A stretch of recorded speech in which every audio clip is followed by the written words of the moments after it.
Surgery होती है वो वहाँ चले जाते हैं। हमारे पास ये मसला यही है कि हमारे पास एनेस्थेटिस्ट की कमी है, शॉर्टेज है। हम हर जगह अपने आईसीयूज़ और हमारे जो ओटीज़ हैं उनको ऑपरेशनलाइज करने के लिए हमें एनेस्थेटिस्ट की ज़रूरत है। अभी हम लोगों ने ये जो एक समरी मूव की है उसमें हमने सोचा है कि एनेस्थेटिस्ट को हम जो है एज एडजंक्ट ले लें। एडजंक्ट का मतलब ये है कि वो भली प्राइवेटली भी, जैसे एक हॉस्पिटल या 2 हॉस्पिटल उनके हवाले कर दें कि आप इसमें जितनी भी सर्जरीज होगी आप आके करेंगे, पर सर्जरी हम शायद पैसे दे दें उन्हें, और वो बाहर भी काम कर सकते हैं, ताकि हमारे पास वो जो एनेस्थीसिया की शॉर्टेज है, एनेस्थेटिस्ट की शॉर्टेज है, वो पूरी हो जाए। अच्छा मैम, एक लास्ट क्वेश्चन ये है कि जो डेंगू और चिकनगुनिया के जो केसेस बढ़ रहे हैं, तो बल्दियात के और दीगर इदारों को क्या स्प्रे मुहिम की तजवीज़ की गई है आप लोगों के? बिल्कुल, लोग बल्कि उनको दवाएं भी उन्होंने ली हैं जो स्प्रे की होती हैं, जो मशीन्स होती हैं उसकी फ्यूमिगेशन की, उसकी वो भी उन्होंने ली हैं और वो कर रहे हैं। ऑब्वियसली केसेस जो है, मैं बताऊं, फ्यूमिगेशन का इतना असर नहीं होता क्योंकि वो तो हवा में बिखर जाती है ना फ्यूमिगेशन। हमें जो चाहिए होता है वो बारिशों के फ़ौरन बाद हम लावासिडल एक्टिविटी करें, यानी उनका जो लावे हैं जो पानी में मौजूद हैं उसको मारें। बड़े जो पानी के ज़खायर होते हैं उन पे तो हम लावासिडल एक्टिविटी कर लेते हैं, लेकिन अगर एक गड्ढा है छोटा सा, उसमें कोई एक आधे फीट का भी पानी पड़ा हुआ है, उसमें भी जो है मस्कीटोज़ पैदा हो सकते हैं और मच्छर जो है पैदा होते हैं। हफ्ते में वो अडल्ट बन जाते हैं, उसमें ज़्यादा देर नहीं लगती, बल्कि 48 आवर्स में वो अंडे देते हैं, वो लावा बनते हैं और वो बड़े बन जाते हैं। तो ये जो है मसला मस्कीटोज़ को कंट्रोल करना हमारे लिए बड़ा मुश्किल है, क्योंकि ये लावासिडल एक्टिविटी जब हम कहाँ तक कर सकते हैं, ये भी बड़ा मुश्किल काम है। अच्छा मैडम, 2 वाक़यात हुए हैं। एक सक्खर में एक सहाफ़ी जख्मी हुआ, 2 फरलांग के फासले पे सिविल अस्पताल था, उसका इलाज नहीं हुआ, प्राइवेट अस्पताल में गया और वो शहीद हो गया। मिरपुर माथलों में सहाफ़ी जख्मी हुआ, दिन दहाड़े उसको कोई ट्रीटमेंट नहीं, रहिया खान ले गए उसको कराची गए। 16 साल से हुकूमत है, क्या कोई जख्मी हो जाए उसका अस्पताल में ट्रीटमेंट नहीं होता? बिल्कुल होता है, आपकी कोई जिम्मेदारी नहीं, बिल्कुल मेरी बिल्कुल जिम्मेदारी है, मैं इससे नहीं कर रही, वो अपने आप को अलग नहीं कर रही।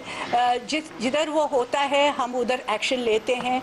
जहाँ हमें इत्ला मिलती है कि कोई जो है सर्जन्स नहीं मौजूद थे जब कोई आया है पेशेंट, और ये हम ज़रूर एक्शन लेते हैं।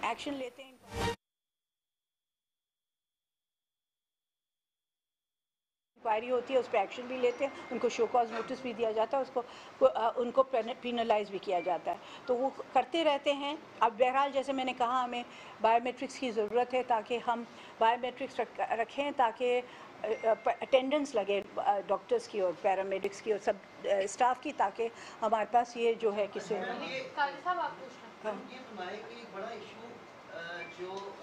पोस्टमार्टम के वक्त लेडी डॉक्टर्स की कमी का है, और ये आज का नहीं, बड़ा पुराना किस्सा है, और पुलिस सर्जन भी कई दफा रिक्वेस्ट कर चुकी है, वो जॉब पे भी नहीं आती, पर एक बड़ा लंबा प्रोसेस होता है।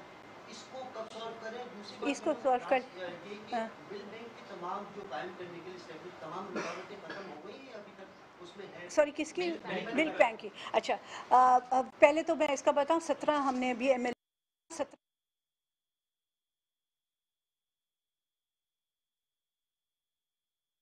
मेन डॉक्टर्स भी मौजूद हैं उसमें और मेल डॉक्टर हैं उसमें,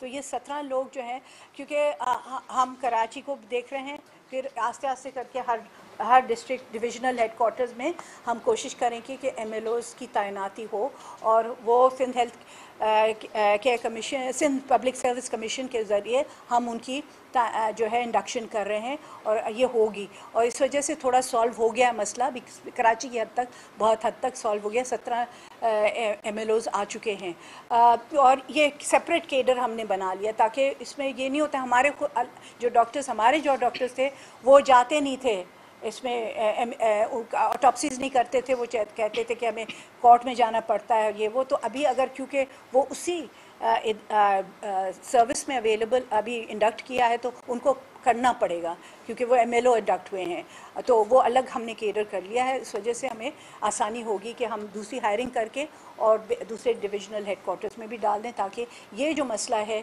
कि पोस्टमार्टम नहीं होता और डॉक्टर्स नहीं होते पोस्टमार्टम के लिए, तो वो हल नहीं मिलेगा, और वो उनका पूरा डेटा जो है CNIC देने जो माँ देगी, और जो बच्चा रिसीव करेगा वो पूरा डेटा हमारे पास मौजूद होगा। CNIC का डेटा और उनके एड्रेसेस और उनके नाम और शनाख्त जो है वो मौजूद होगी। उसके अलावा 3 से ज़्यादा को नहीं मिलेगा ताकि वो कंट्रोल रहे। दूसरा, हमारे पास पूरा सिस्टम है पैस्चराइजेशन का, उसको ठंडा रखने का, और